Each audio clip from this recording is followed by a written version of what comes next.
আসসালামু আলাইকুম ওয়া রাহমাতুল্লাহি ওয়া বারাকাতুহু। হামিদান ওয়া মুসাল্লিয়া আম্মা বা'দ। ফাআউযু বিল্লাহি মিনাশ শাইতানির রাজীম। বিসমিল্লাহির রাহমানির রাহিম। ইয়া আইয়ুহাল্লাযীনা আমানু কুতিবা আলাইকুমুস সিয়াম কামা কুতিবা আলাল্লাযীনা মিন ক্বাবলিকুম লাআল্লাকুম তাত্তাকুন।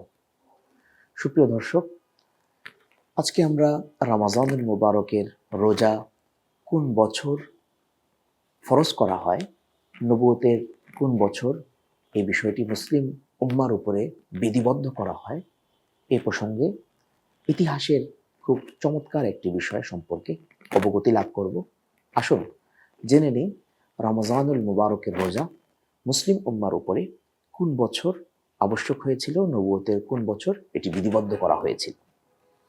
সুপ্রিয় দর্শক, আল্লাহ সুবহানাহু ওয়া তাআলা কোরআন মাজিদের মধ্যে ইরশাদ করেন, ইয়া আইয়ুহাল্লাযীনা আমানু কুতিবা আলাইকুমুস সিয়াম। হে ঈমানদারগণ, তোমাদের উপরে রমজানুল মুবারকের রোজাকে ফরজ করা হয়েছে, কামা কুতিবা আলাল্লাযীনা মিন ক্বাবলিকুম লাআল্লাকুম তাত্তাকুন, যেমনিভাবে ফরজ করা হয়েছিল তোমাদের পূর্ববর্তীদের উপরে।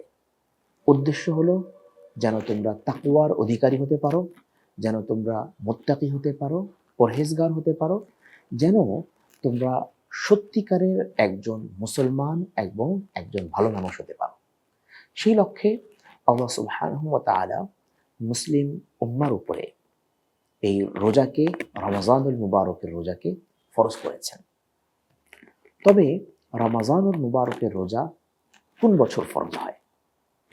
রাসূল করিম সাল্লাল্লাহু আলাইহি ওয়াসাল্লাম নবুয়ত পেয়েছেন 610 খ্রিস্টাব্দে। এরপরে 13 বছর তিনি মক্কাতুল মুকাররমায় দাওয়াত কার্য করেন। তিনি মুশরিকদের মাঝে দাওয়াতি বিধান প্রচলন করেন, তাদের সকলকে এই মর্মে একত্ববাদের শিক্ষা দেন যে তোমরা এক আল্লাহকে ডাকো, এক আল্লাহ রাব্বুল আলামিনের সামনেই মাথা নত করো, অন্য কারো সামনে মাথা নত করো না। মুশরিকদের অনেক ব্যক্তিবর্গ এই সময় ইসলাম গ্রহণ করে। এরপরে মদিনা মুনাওয়ারায় রাসূল করিম সাল্লাল্লাহু আলাইহি ওয়াসাল্লাম 622 খ্রিস্টাব্দে হিজরত করে চলে আসেন। তখন রাসূল করিম সাল্লাল্লাহু আলাইহি ওয়াসাল্লামের বয়স 53 বছর। 53 বছর বয়সে আল্লাহ রাসূল সাল্লাল্লাহু আলাইহি ওয়াসাল্লাম মদিনা মুনাওয়ারায় আসার পরে যখন একটি ইসলামিক রাষ্ট্র পেয়ে গেলেন, আল্লাহ রাব্বুল আলামিন তখন বিভিন্ন বিধিবিধান মুসলমানদের উপরে ফরজ করতে থাকেন।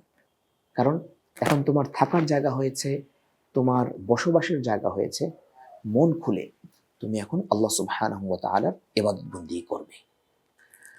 এই প্রসঙ্গে কোরআন মাজিদে আল্লাহ তাআলা ইরশাদ করলেন, কুতিবা আলাইকুমুস সিয়াম, অর্থাৎ 624 খ্রিস্টাব্দের মাঝামাঝি সময় আল্লাহ সুবহানাহু ওয়া তাআলা মুসলমানদের উপরে রমজানুল মুবারকের রোজাকে ফরজ করে দেন। হিজরি বর্ষ হিসাবে আমরা বলতে পারি সেটি ছিল হিজরতের 2য় বছর, এবং রাসূল করিম সাল্লাল্লাহু আলাইহি ওয়াসাল্লামের বয়স হিসেবে যদি আমরা বলি যে আল্লাহ রাসূল সাল্লাল্লাহু আলাইহি ওয়াসাল্লামের কততম বছর বয়সে এই রোজাকে ফরজ করা হয়, রমজানের রোজাকে ফরজ করা হয়, তাহলে ইতিহাস ঘাটলে আমরা জানতে পারি যখন আল্লাহ রসুলের বয়স 55, তখন আল্লাহ রাব্বুল আলামিন এই রোজাকে মুসলমানদের উপরে বিধিবদ্ধ করে। ইতিহাসের এই জ্ঞানটি আমাদের জন্য আল্লাহ রসুল সাল্লাল্লাহু আলাইহি ওয়াসাল্লামের সিরাত চর্চা এবং রাসূল করিম সাল্লাল্লাহু আলাইহি ওয়াসাল্লামের বিধিবিধানকে, তার জীবন সম্পর্কে জানার ব্যাপারে আমাদেরকে আরো উৎসুক করবে, আমাদেরকে আরো আগ্রহী করে তুলবে।